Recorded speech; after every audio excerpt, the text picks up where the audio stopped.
Proses face milling sebelumnya dilakukan menggunakan fitur cycle. Selanjutnya, saya akan melakukan proses contouring menggunakan G-code secara langsung. Saya akan membuat kontur bagian atas benda kerja, beri keterangan upper contour, lalu teknologi untuk data teknis. T6 digunakan untuk memanggil tool 6, yaitu milling tool dengan radius 4 mm.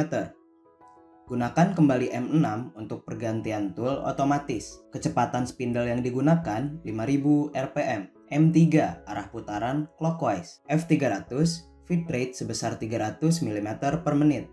Sekarang kita akan masuk ke bagian motion untuk melakukan contouring. G00 X-6 Y92 gerakan cepat menuju daerah persiapan contouring. Sumbu Z dibiarkan pada Z300 agar tidak terjadi benturan. G00 Z2 gerakan cepat tool mendekati permukaan benda kerja. G01 Z-10 merupakan gerakan lurus menuju Z-10 di mana kedalaman kontur yang diinginkan sebesar 10 mm. Pada tahap ini, fungsi feed rate dan spindle sudah aktif. G41 Y90 fungsi G01 masih aktif di sini. Akan terjadi gerakan lurus menuju Y90. Sedangkan G41 merupakan kompensasi radius tool yang digunakan untuk melakukan pembuangan material hanya pada bagian kiri daripada kontur. G01 X10 RND sama dengan 5 perintah melakukan feed berupa garis lurus menuju X10 yang diakhiri dengan fillet sebesar 5 mm. G01 Y97 CHR sama dengan 2 perintah melakukan feed berupa garis lurus menuju Y97 diakhiri dengan chamfer sebesar 2 mm. G01 X70 RND sama dengan 4 feed dilanjutkan dengan garis lurus menuju X70 dengan akhiran fillet 4 mm. G01 Y90 feed diteruskan lurus menuju Y90. G01 G40 X80 gerakan lurus menuju X80. Pada tahap ini tidak ada kontak antara tool dan benda kerja. G40 digunakan untuk mengcancel kompensasi radius G41 sehingga center tool berada pada koordinat yang diminta. Pada tahap ini kontur atas benda kerja telah selesai. Sekarang, proses untuk menghilangkan material yang tersisa. G00 Z50 gerakan cepat untuk mengangkat tool ke Z50. G00 X-20 Y97 gerakan cepat persiapan feed. G01 Z-10 gerakan lurus menuju kedalaman kontur dan mengaktifkan fungsi feed dan spindle. G01 X8 gerakan lurus menuju X8 dengan tool radius 4 mm, maka material yang tersisa kini sudah tidak ada. G00 Z50 gerakan retract tool ke Z50. Selanjutnya, kembalikan tool ke posisi aman. Return tool G00 Z300. Selalu gerakan sumbu Z terlebih dahulu, baru gerakan sumbu X dan Y posisi aman dengan G00 X300 Y300. Selanjutnya, kita akan membuat circular pocket. Pocket ini memiliki kedalaman 5 mm, diameter 22 mm, dan center point di X38 Y70. Tool yang digunakan adalah tool 2, yaitu tool milling dengan radius 7 mm. Kecepatan spindle 5000 rpm dengan arah clockwise. Sekarang, kita akan memberi perintah gerakan pada motion. Lakukan gerakan cepat menuju Z50 dengan G00 Z50. Lanjutkan dengan menggerakkan sumbu X dan Y ke X38 Y70. Gerakan ini merupakan gerakan persiapan pembuatan pocket. Sekarang, kita akan memulai pembuatan pocket menggunakan cycle yang tersedia.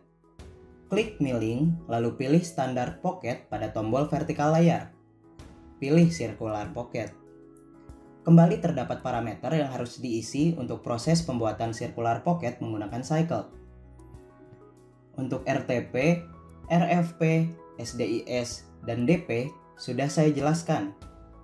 RTP saya isi 50 mm, RFP 0, SDIS 2, DP negatif 5. PRAD adalah pocket radius, saya isi 11 mm.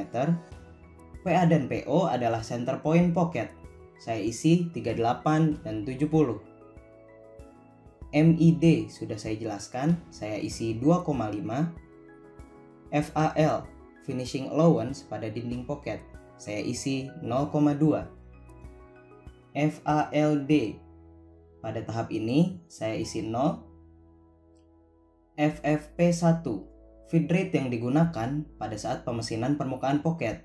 Saya gunakan 300. FFD, feed rate yang digunakan saat membuat kedalaman pocket. Saya gunakan 250. Besar FFD lebih rendah daripada FFP1 karena gaya pemotongan yang terjadi lebih besar. Selanjutnya ada CDIR, yaitu arah pemotongan seperti upcut, downcut, dan lain-lain. Saya gunakan downcut karena memiliki gaya pemotongan dan kualitas permukaan yang lebih baik. Saya isi 0. Vari merupakan opsi pengerjaan yang tersedia, baik dari gerakan tool maupun dari jenis pengerjaannya. Saya memilih gerakan helix dan roughing pada tahap ini, maka saya isi 21. MIDA sudah saya jelaskan sebelumnya. Saya isi 10. AP1 merupakan dimensi pocket yang sudah terlebih dahulu terbentuk. Karena tidak ada, saya isi 0. AD merupakan kedalaman pocket yang sebelumnya sudah terbentuk. Saya isi 0.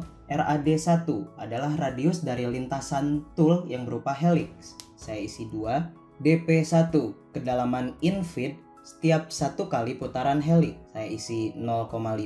Lalu klik accept. Cycle ini hanya melakukan proses roughing saja. Perlu dilakukan proses finishing lanjutan. Proses ini dapat dilakukan dengan mengcopy pocket 4 menggunakan fungsi mark on, lalu copy. Klik recomp yang tersedia di tombol horizontal layar. Di sini, saya hanya perlu mengubah sebagian parameter yang sudah diisi sebelumnya, yaitu pada poin vari. Saya ubah menjadi 12, yaitu gerakan lurus G01 dan finishing. Selain itu, FFP1 pun saya ubah menjadi 250 karena material yang tersisa pada proses finishing hanya sedikit. Setelah itu, kita kembalikan pahat ke posisi aman pada bagian return menggunakan G00Z300 lalu G00X300 Y300.